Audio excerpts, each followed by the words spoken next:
In this segment, we finally get to discuss figures of merit and acceptance criteria. And why do I say finally? Well, in considering our investment evaluation process, we've been focused entire lesson one on this first step of estimating the relevant cash flows. And that's a difficult step.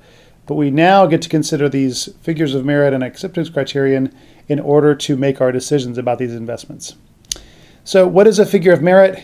It is basically a single number that when you boil down the investment in terms of its economic value, we can boil it down to one number. And then this number can be compared with a criterion that's established by the firm in order to make that decision. It's important to note here that this is established by the firm. This is something each individual firm will determine based on its discussion with its investors. There's no global criterion that you would compare it against. In addition, there's several different options for figures of merit that we can use, and then the associated criteria that go with them. So we're going to begin in this segment by considering a couple of simple back-of-the-envelope options and then move on later in the lesson to consider some more advanced ones. In order to introduce these figures of merit, we're going to have an example here. And in this case, we've got an energy component manufacturer called Plata Solar. I don't know if you've noticed my naming conventions for companies. They're all based on river names that are not Amazon, because that one is already taken by a big company. So Plata Solar is considering new automation equipment to reduce its cost per setup in its manufacturing process by $1,000 for each setup.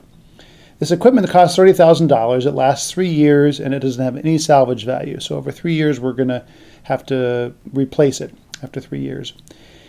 Plata currently makes 13 setups each year. The tax rate's 30%, and I would assume to use straight-line depreciation in this example. So, given what we learned in lesson one, you should be able to determine the relevant cash flows. And then we can move on and finally consider whether the investment is worthwhile or not. So why don't you maybe pause for a moment, pull out your template on free cash flows, and determine the relevant cash flows for this example, and then we'll move forward.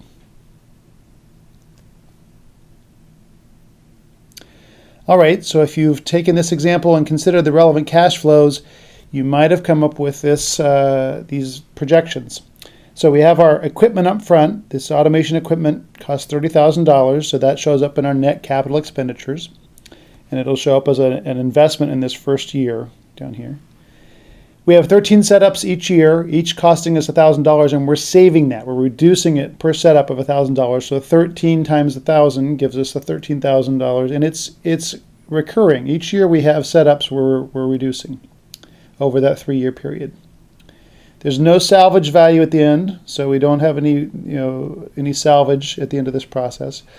We do have depreciation, though, of the equipment, and it depreciates down to 0, so it's $10,000 each year. And so that will affect reduce our EBIT, therefore reduce our taxes, which are a relevant cash flow, and we get our NOPAT here at $2,100 each year. Then we add back in that depreciation because it's not a cash flow. So at the bottom line, we have a return of $12,100 for each of the 3 years following our investment. And a quick back-of-the-envelope assessment, at least we bring back over $36,000 on this $30,000 investment. It's at least worth considering. So let's keep these free cash flows here at the bottom and consider our first figure of merit, and that's the payback period. Payback period is fairly intuitive, and it's what it sounds like. It's the time until the cumulative cash flows pay back and are equal to our initial investment. So if we look at this example here, we can kind of guess that it's already $24,200 over the first 2 years, but yet $36,000 at the end of this year. So it's sometime between year 2 and 3. And we're going to have to compare that with a criterion to see if the payback period is less than a certain cutoff point. So let's assume within Plata Solar that our payback cutoff is 3 years. And we can calculate the payback period. Since we get $12,100 each year, we can just divide the $30,000 investment by $12,100. That gives us 2.48 years.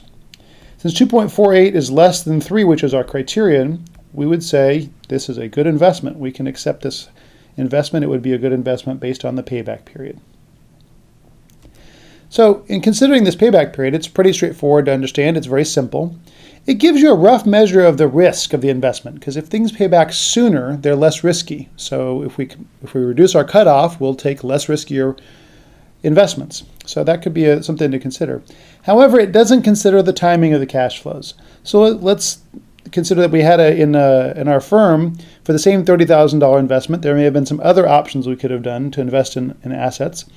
And maybe they would have returned $24,200 in the first year, in this case here, and then $12,100 in the third year.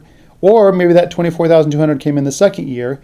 Each of these would be equivalent to what we have in our automation equipment example, because we get $24,200 in the first 2 years and the same rate in the third year, so they will all be 2.48 years of payback period.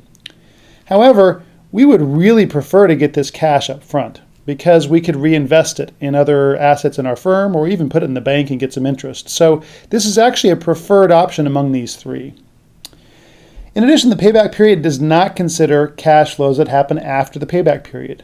So, for example, if we had yet another investment of $30,000 that could have returned the $12,100 each year like ours, our automation equipment, but then had an additional $100,000 beyond the payback period, that may be even more attractive than any of the other options presented here, and it also has the same payback period of 2.48 years, even though that investment may be much more attractive. So there are some weaknesses in the payback period, even though it's very simple to calculate. Another back-of-the-envelope simple figure of merit is a return on assets. Return on assets is a very common ratio that's considered when doing financial analysis of a firm. And that's simply taking the net income of a firm and dividing by its total assets. And the acceptance criterion here would be is if we should invest if the return on assets is greater than the target return. So our investors may be expecting 15% return on assets each year. So if we were then to calculate the net income, we would first take from our free cash flow template our EBITDA minus the depreciation and taxes to give us the net income, which in this case ends up being the same as our notepad. So that net income, the numerator, is $2,100 each year. Our total assets will be our investment in the equipment, which is $30,000 up front, but is depreciated over time. So as we depreciate it, those total assets go down. As a result, the return on assets, the first year's 2,100 divided by 30,000 gives us 7%. But in the future years, as our assets are depreciated, our return on investments goes up. Averaging it over the 3 years, we get 12.8%, which in this case is less than 15%. So if our investors are expecting 15% return on assets, we would not invest in this equipment. So one weakness of the return on assets is that, if you remember, depreciation is not really a cash flow. So net income incorporates this, but we don't have an adjustment to take it back out, and it's not a relevant cash flow. So it's something we probably shouldn't consider in our investments. In addition, this return on assets figure of merit also suffers from the same issues with timing. And so let's give an example here. What if the timing of the cash flows changed? And this is the base example here on the right, up top. What if we had the same magnitude in 39 setups and the same net income as a result of $6,300 over the 3 years, but instead of having them even, 13 each year, we do 12, 12, and 15. So there's more setups in the third year. What happens is that means that our return on assets goes down significantly in the first 2 years, but is very large in the third year. And on average is now 15%, over 15%.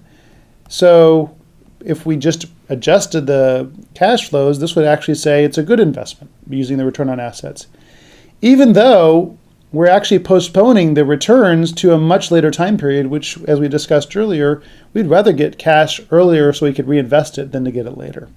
And in fact, if you flipped it around and put those 15 setups in the first year and our large cash flow initially, which is what we would in general prefer to have cash earlier, our average return on assets goes down. So the return on assets also suffers from not considering the timing of cash flows.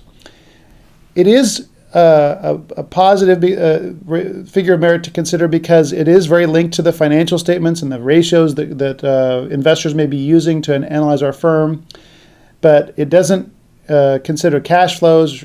It's based on accounting calculations, for example, depreciation in this case, so it isn't really considering the relevant cash flows, and it doesn't considering the timing of cash flows. Notice that both of these figures of merit have the weakness of not considering the time of cash flows. So we are going to consider figures of merit going forward that do consider the timing of cash flows, and in the next segment we'll talk about the time value of money.